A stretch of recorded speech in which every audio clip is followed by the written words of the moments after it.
नमस्कार। कुछ चीज़ें नहीं आई हैं जिनको आपको जान लेना चाहिए। आज हम कुछ नया टॉपिक्स मार्केट का अवेलेबल है वही थोड़ा सा क्लेरिफाई करेंगे। हमारे आज का जो टॉपिक रहेगा कुछ कुछ थोड़ा सा 5G से, कुछ बैटरी से, कुछ एक्सप्लेनेशन, ठीक है, एक्सप्लेन करना, इतनी चीज़ों को आज हम थोड़ा थोड़ा सा कवर करेंगे। एक छोटा सा सेक्शन 5G का उठा लेंगे और सिर्फ उसके अंदर क्या क्या है, कितनी चीज़ें अवेलेबल हैं, सिर्फ उतने को ही समझेंगे। ठीक है, तो सबसे पहले हम कुछ चीज़ों के बारे में जान लें। पहला, हम जो डील करने जा रहे हैं वो एक स्पेशल कंपनी है, स्पेशल जिसे हम कह सकते हैं, उसका नाम है क्वालकॉम। क्वालकॉम ने अपने अंदर दो चीज़ों को डिराइव करके बताया है। क्वाल से QUAL का मतलब होता है क्वालिटी, और जो कॉम है ये इन्होंने रखा है कम्युनिकेशन के लिए। तो क्वालिटी कम्युनिकेशन। अभी तक जो क्वालकॉम का जो मेन मार्केट था वो हमारा मॉडेम था। ये हमारा रेडियो फ्रीक्वेंसी का सबसे इम्पॉर्टेंट, रेडियो के अलावा भी जितनी भी डिवाइसेस हैं, आप मान लीजिए जो भी डिवाइस को इंटरनेट से कनेक्ट होना है तो उसे एक मॉडेम की रिक्वायरमेंट पड़ेगी।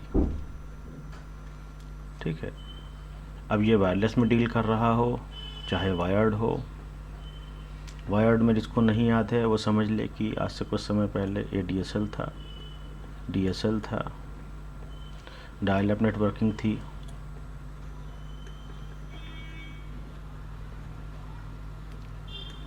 और अब हमारा फाइबर आ गया है। ठीक, सबकी स्पीड में फ़र्क था। फाइबर अभी अब तक का सबसे बेस्ट इनोवेशन माना गया है स्पीड के मामले में। तो क्वालकॉम की ही पार्ट थी WTR, आपकी पसंदीदा 2965। तो WTR का जो मेन मतलब है, जो फुल फॉर्म इसे कहते हैं वेफर्स लेवल ट्रांसरिसीवर। ठीक है, वेफर्स लेवल ट्रांसरिसीवर। बैकग्राउंड में हो सकता है कुछ नॉइसेस आ रही हों, आप अपने काम की चीज़ें देखिएगा। दूसरी चीज़ है SDR। ये भी मोबाइल के लिए क्वालकॉम ने ही डेवलप करके रखा है। 660 हो, अदर हो, जो भी हो आपके पास, इसका मतलब है सॉफ्टवेयर डिफाइंड रेडियो। ठीक,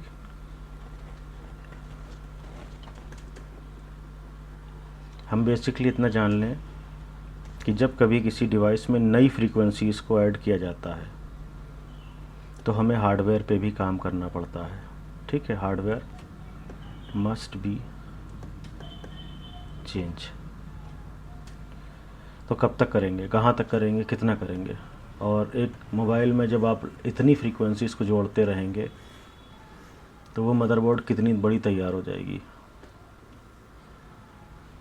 तो अब एक काम करते हैं, जितना भी काम एनालॉग पोर्शन का था उसको हम कम कर देते हैं और उसको हम सॉफ्टवेयर से करवाते हैं। पूरा काम नहीं हो सकता, 100 का 100% नहीं हो सकता, 100% नहीं हो सकता है, ठीक है, लेकिन बहुत सारे काम, इससे फ़िल्टर है, फ़िल्ट्रेशन हो गया, मॉड्यूलेशन, डिमॉड्यूलेशन, बहुत सारे ऐसे काम हैं जो पूरे में फैल जाते हैं तो हमारे लिए मुसीबत पैदा हो जाती।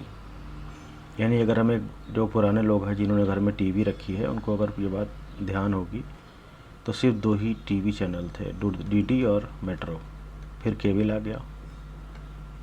केबल आने के बाद आपकी ब्लैक एंड वाइट टीवी में जो खटके थे इसमें सिर्फ 10 तक का सपोर्ट था, 10 या 12 चैनल। एक इसको यूँ घुमाने के लिए था और ये हिस्सा, जो गोल हिस्सा था, ये फाइन ट्यूनिंग के लिए था कि आपको एकदम एक्यूरेट फ्रीक्वेंसी मिल जाए। तब आप जाते थे टीवी वाले के पास और इसके अंदर वो टीवी ट्यूनर का एक बूस्टर लगा देता था। ठीक है, वो क्या करता था, अब यहाँ पे हमें खटका मिल जाता था जिसमें हम बैंड को सिलेक्ट कर सकते थे, VHF very high frequency, UHF और VL। ठीक, ये 3 फ्रीक्वेंसीज़ आपकी कलर टीवी के अंदर भी आप जब चेक करेंगे तो आपको मिल जाएगी। जब आप वो शादी वाली स्क्रीन के ऊपर आएंगे तब आपको मिलेगी। तो हमें हार्डवेयर पे काम करना पड़ता था जब हमें फ्रीक्वेंसीज़ ऐड करनी पड़ती थी। इन चीज़ों को टोटल कम करने के लिए हमने सॉफ्टवेयर डिफाइंड रेडियो के ऊपर काम करना शुरू किया। और ये आज का नहीं है, बहुत पुराना है। तो इसके ज़रिए से बहुत सारी चीज़ों के ऊपर जो स्पेस थी वो कम हो गई, क्वालिटी मेंटेन हो गई, पावर कंजम्पशन जो था वो कम हो गया।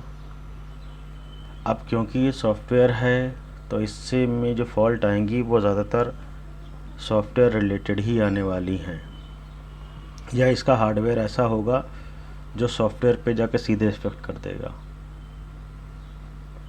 तो आपको रेडियो ऑफ की जो समस्या देखने को मिलेगी तो आपको देखना पड़ेगा ये कहाँ कहाँ से आ सकती है। पॉसिबिलिटीज़ की बढ़ती चली जा रही हैं।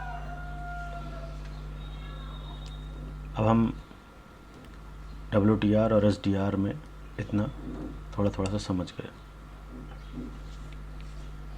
आगे बढ़ते हैं।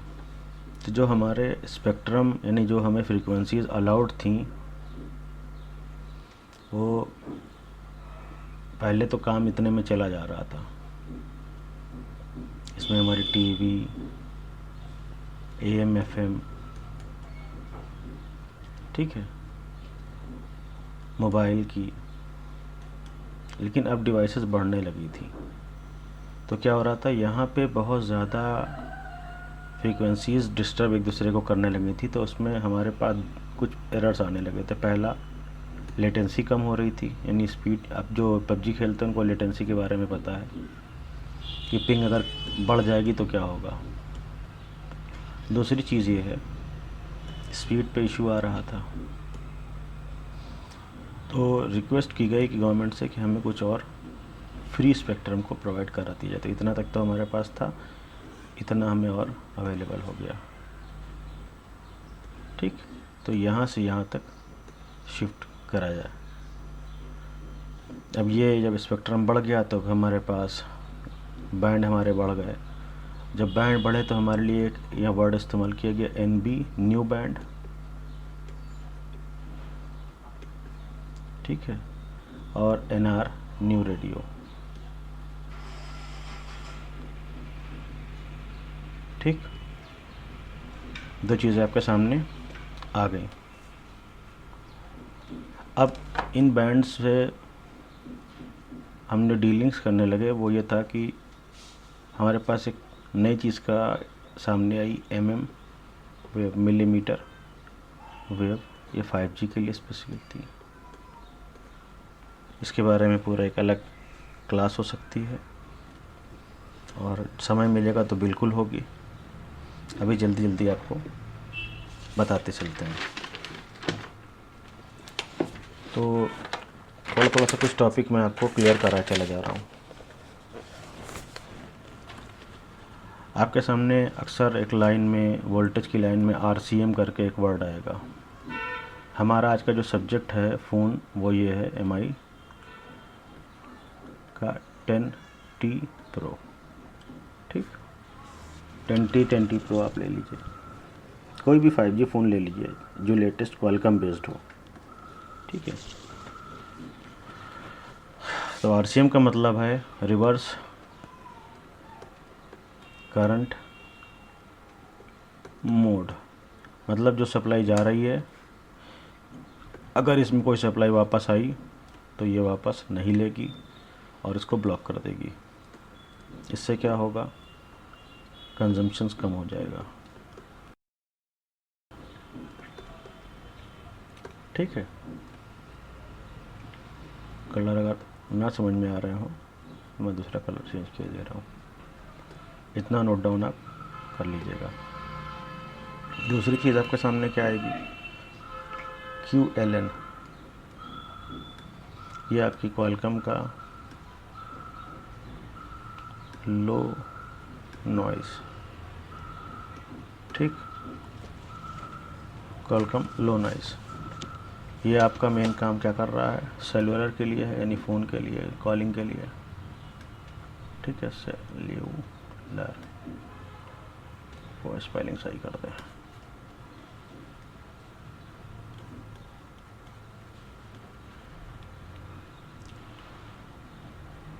ठीक, और वायरलेस नेटवर्क के लिए भी ये काम करेगा।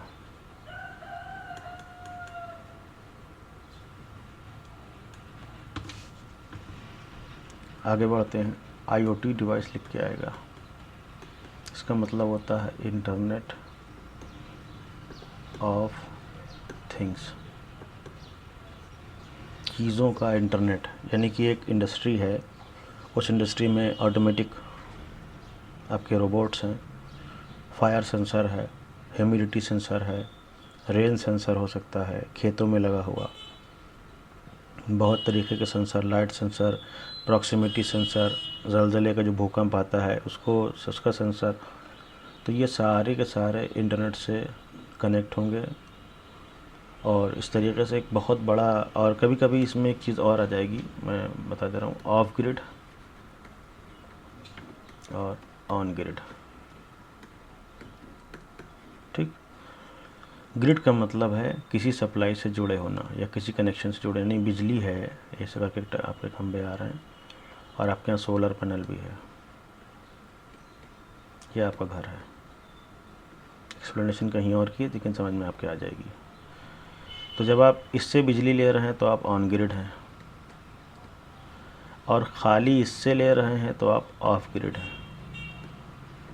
मतलब आप बाहर की दुनिया से कनेक्ट नहीं होना चाह रहे। तो इंटरनेट भी ये चाह रहे हैं कि भाई मेरा पर्सनल नेटवर्क रहे और इतना तेज़ रहे।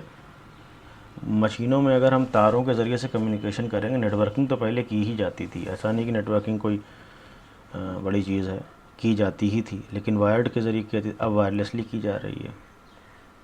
तो एक अंदर का ही एक नेटवर्क है जो उनको शेयर नहीं करना, वो अपना अंदर काम कर रहा है, ठीक है। क्यों आपको दें भाई वो। फिर एक नई चीज़ एक और आपके सामने आएगी, क्यू लिंक। ये क्वालकॉम का एक प्रोटोकॉल है। जैसे कंप्यूटर में आपके PCI होता है, ठीक है, इसका ये वर्जन है PCI को कहते थे पेरिफेरल कंपोनेंट इंटरकनेक्टेड, जुड़ने वाले कंपोनेंट इंटरकनेक्टेड। आप रैम लगा सकते थे, SSD लगा सकते थे, कोई भी चीज़। तो इस प्रोटोकॉल के ज़रिए से फास्टेस्ट चीज़ों को जोड़ा जा रहा है, ठीक। तो ये प्रोटोकॉल का इस्तेमाल क्वालकॉम ने अब नए फ़ोनों में करना शुरू कर दिया है। एक्सप्लेनेशन इतनी ही है अभी, और इसके आगे अगले ही वीडियो में देंगे, क्योंकि बहुत ज़्यादा बड़ा वीडियो हो जाएगा। जहाँ पे हम जाना चाह रहे हैं वहाँ पहुँच नहीं पाएंगे। आगे बढ़ते हैं। एक वर्ड और आपके सामने आएगा, CPL। ये कपल्ड लाइन है, जुड़ी हुई,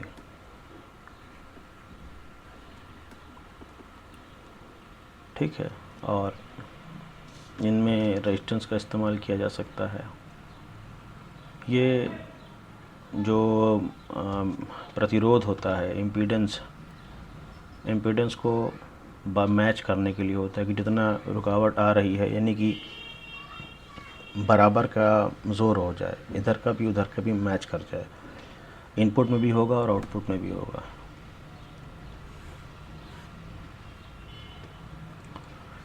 फिर अब हम थोड़ा सा जो वादा था चार्जिंग का, वो आपको एक्सप्लेन किए दे रहे हैं। अभी यहाँ पे कोई ऑब्जेक्ट का ऑप्शन चलिए नहीं है, बना देते हैं। ये हमारी एक चार्जिंग IC है, ठीक। और ये इसमें हमारी OEP से होते हुए सप्लाई, जो भी सप्लाई हम मान सकते हैं, वीबस की एक सप्लाई हमारी आ रही है। अब जितनी भी चार्जिंग वाली जो आईसीआई होती थी शुरुआत में आपने देखी होंगी BQ वाली, ज़्यादातर में आपको ये कॉइल मिल गई, इंडक्टर इसे कहते हैं। ठीक, इसकी लिमिटेशन ये थी कि 2 एम्पियर या 3 एम्पियर मैक्स, अभी तक इतना पता है। और यहाँ पे आपकी ये फ़ोन की बैटरी, ठीक, कनेक्टर से ग्राउंड हो गया आपका ये। तो अगर ये बैटरी 3 एम्पियर पे चार्ज हो रही है और ये बैटरी आपके 2800 mAh की है, तो 1 घंटे में चार्ज हो जाएगी। लेकिन अगर ये बैटरी 5000 mAh की है, तो अगर 3 एम्पियर पे भी चार्ज कर रहे हैं तब भी 1.5 घंटे से लगभग लग जाएगा। ऐसी सिचुएशंस को ख़त्म करने के लिए, ये टॉपिक बहुत जल्दी ले रहा है लेकिन ये टॉपिक में अभी एक्सप्लेनेशन बहुत है। हमने एक और चार्जिंग आईसी का हेल्प मांगी, ठीक, और ये इस चार्जिंग आईसी में कैपेसिटर बेस थी, 2 प्यारे प्यारे कैपेसिटर लगे हुए थे, और यहाँ से होते हुए इसके अंदर भी बस गई थी। और आपने SMB इंटरप्ट की लाइन देखी होगी, है ना, SMB इंटरप्ट मिलता था तो ये एक्टिवेट हो जाती थी। और इसकी स्टार्टिंग है 3 एम्पियर से 8 एम्पियर, तो अब ये भी देगी। अब इसने भी 3 एम्पियर दिया, 3 एम्पियर उन्होंने दिए, 6 एम्पियर पे चार्जिंग शुरू हो गई। इस तरीके से आपकी चार्जिंग, छोटा सा एक स्ट्रक्चर है, बाकी इसकी एक्सप्लेनेशन के लगभग 3 से 4 क्लासेस चलेंगी, तब जाके ये पूरा क्लियर हो पाएगा कि कैसे सेफ्टी मेजर्स काम कर रहे हैं, क्या हो रहा है, कौन कौन सी आईसियाँ हैं। इसी तरीके से अभी तक तो ये हमारी 4.5 वोल्ट की बैटरी थी, ठीक, 4.8 क्यों लिख जाता है यार।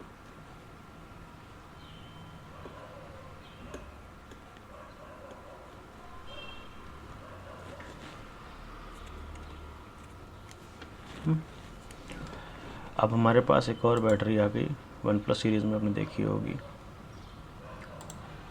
9 वोल्ट की। तो सेम कंडीशन है, इन्होंने यहाँ पे 4.5 वोल्ट है और यहाँ पर भी 4.5 वोल्ट है, 9 वोल्ट की बैटरी आ गई।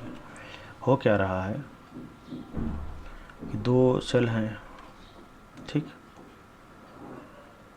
और दोनों सेल में एक गड़बड़ी आ रही है कि एक जो है ये इसका ओवर, ये इसका आती है, ठीक है, दोनों मतलब लगभग ये देखने में थोड़ा अलग अलग लेकिन है साइज़ आप एक ही मान लिया, ज़ूम ये करिए कि दोनों को हमने चार्जिंग करना शुरू कर दी। एक थोड़ा जल्दी चार्ज होने लगा और एक थोड़ा सा धीरे चार्ज हो रहा है, हो सकता है इसकी धीरे धीरे क्वालिटी कम हो गई हो। तब हम यहाँ पे हमारे स्विच लगे हुए हैं और हम क्या करेंगे, किसी एक की सप्लाई को हम काट देंगे कुछ सेकंड के लिए, कुछ मिनट के लिए, तो ये बैलेंसिंग करना शुरू कर देगा। इस तरीके से ये बैलेंस हो जाएगी और यहाँ पे हमारे कैपेसिटर्स होंगे जो 9 वोल्ट को बैलेंस करके 3.3 होता है, लेकिन हम 3.6 ही, क्योंकि ये 3.3 पे आप क्या कर लोगे, 4.5 वोल्ट बैलेंस करके निकाल देगा। तो इस तरीके से भले 9 वोल्ट की बैटरी यहाँ पे हो, आपका VPS कम निकलेगा। अब यहाँ तक का वादा था कि एक हमने फ़ोन को सिलेक्ट किया, ठीक, और उस फ़ोन को ही हम एक्सप्लेन करेंगे जल्दी से ही। तो ये फ़ोन हमारा MI का 10T, हम इसके अंदर सिर्फ इतने से सेक्शन को एक्सप्लेन कर रहे हैं, सिर्फ इतने से सेक्शन को। पहला जो हमारा है U0700, ठीक है। ये क्या है? ये हमारा मॉडेम है और ख़ास काम ये जितनी भी IoT डिवाइसेस हैं, इंटरनेट ऑफ थिंग, उनको ये कनेक्ट करने में काम आ रहा है। ये 2G से लेके 5G तक पे काम करेगा, ठीक है। अब हम थोड़ा सा और समझते हैं।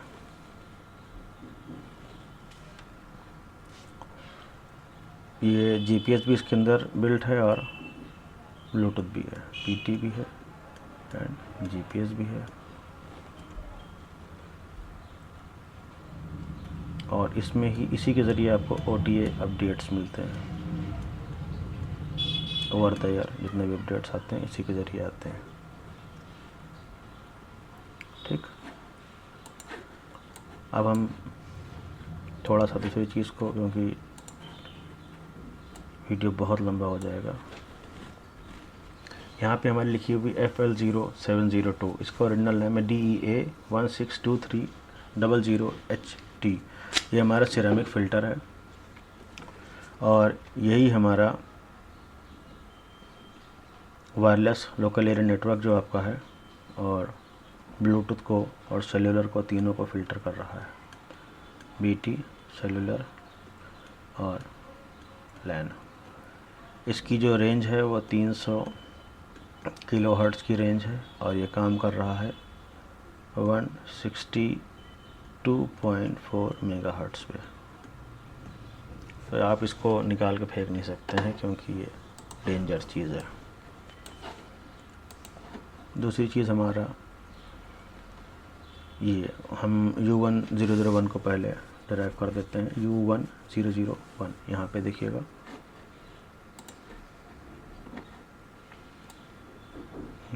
पेंट नहीं, ये फ़ोटो है, ये 5020। तो इसको पूरा कहा जाएगा QLN 5020। ये दोनों एक ही चीज़ हैं, लेकिन इसका मटेरियल अलग है, बिल्ड मटेरियल, और इसका बिल्ड मटेरियल अलग है। ये एक अलग एलिमेंट से बना है और ये एक अलग एलिमेंट से बना है, ठीक है। तो अलग अलग एलिमेंट्स की बने होने की वजह से थोड़ा सा डिफरेंस काम के तरीक़े में इनके है। इनको कहा जाता है, ये जो आपके मैं यहाँ पे लिखे दे रहा हूँ, मल्टी मोड मल्टी बैंड। बहुत तरीक़े के मोड हैं और मल्टी बैंड के ऊपर ये काम कर रहा है। ये आपका पावर एम्पलीफायर है, PA है, ख़ास करके 5G के लिए है और इसमें NR वर्ड इस्तेमाल किया जाएगा, न्यू रेडियो, ठीक है। और ये मिलीमीटर वेव पे काम कर रहे हैं और इनका सब 6 गीगाहर्ट्ज़ फ्रीक्वेंसी के ऊपर ये इनका काम है। तो आपको पता है कि क्या चीज़ है ये, और ये दोनों आपका क्लियर हो चुका है। बिल्ड मटेरियल में जो हमारा 5040 है, ये वाला, ये हमारा गैलियम एलिमेंट की मैंने बात कही थी ना, गैलियम आर्सेनाइड का बना है। और दूसरा जो हमारा है, ये हमारा गैलियम नाइट्राइड का बना है, गैलियम नाइट्राइड।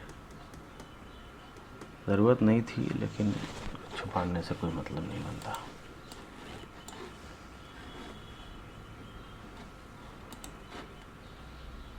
अब ये बचा, ये बचा, ये बचा, ये बचा, ठीक। ये हमारा क्या है, इसको नाम दिया गया है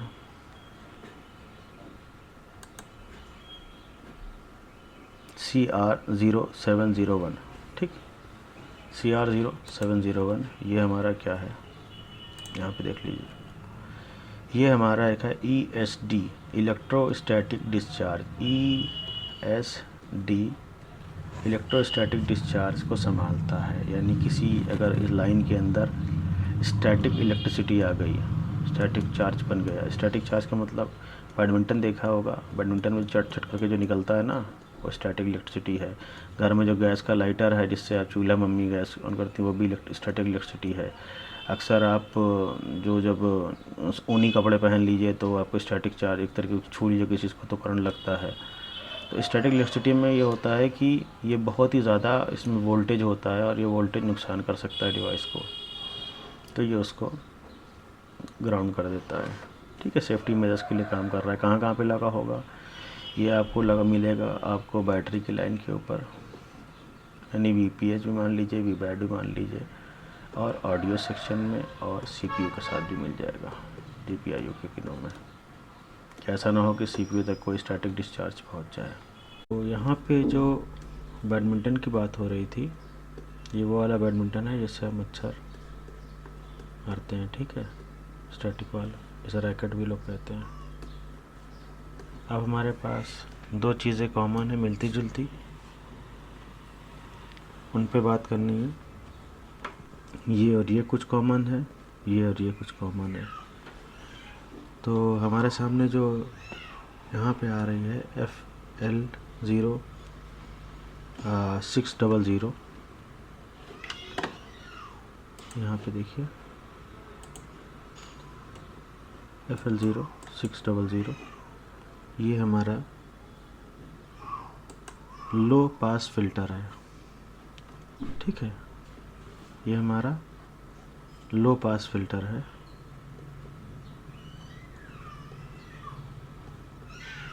अब ये क्या कर रहा है, ये इसने कुछ ऐसे काम किए हैं कि इसने एक कॉइल और 3 कैपेसिटर के काम को अकेले कर रहा है ये। ठीक है, जितनी भी लोअर फ्रीक्वेंसीज़ हैं उनको ये फ़िल्टर कर रहा है। तो अब हम यहाँ पे ये जानना चाहेंगे कि ये कैसे क्या काम कर रहा है। तो ये हमारा 0.5 से लेके 6 गीगाहर्ट्ज़ तक की फ्रीक्वेंसी को फ़िल्टर कर रहा है।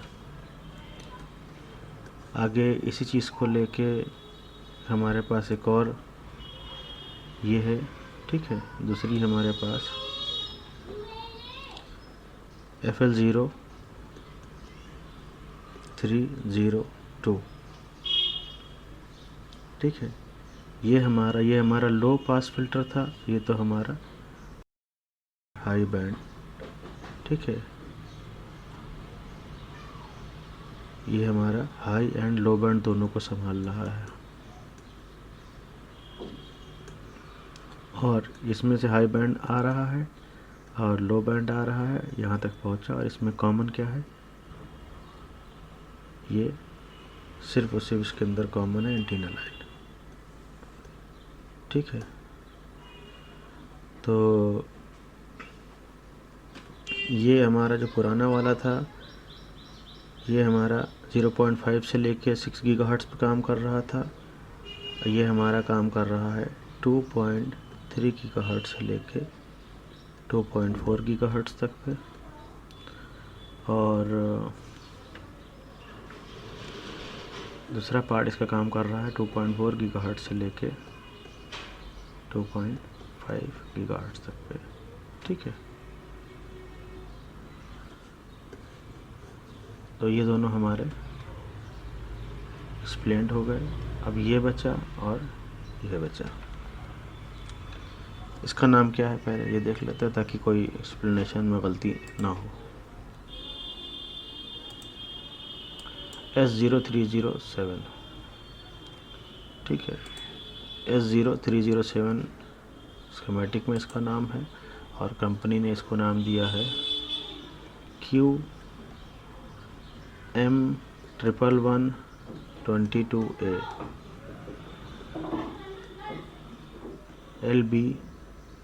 LBDPDT। DPDT का मतलब होता है डबल पोल डबल थ्रो। ठीक, lower band double pole double throw, ये काम देख रहा है। और ये हमारा जो है इसको नाम दिया गया है QM11033A ये हमारा काम कर रहा है मीडियम हायर बैंड। ये हमारा 3 पोल 3 थ्रो है और इसमें 3 RF यानी RF का पार्ट इन हो रहे हैं और 3 RF के पार्ट आउट हो रहे हैं। अरे भैया, एक हमारा डबल है, 2 इसमें फ्रीक्वेंसीज इन हो रही हैं, 2 आउट हो रही हैं, इसमें 3 हो रही हैं, ठीक है। और इनमें कुछ वर्ड इस्तेमाल किए जाएंगे। USID यूनिक स्लेव ID होगी ये, और GSID ग्रुप स्लेव ID है, और BSID है बेस स्टेशन ID, ठीक है। ये वर्ड जब आएंगे तो आपको इसका मतलब पता है। अभी फ़िलहाल के लिए इतना ही है। आगे टाइम मिलेगा, रिस्पांस अच्छा मिलेगा तो बिल्कुल शेयर करेंगे, ठीक। Thank you.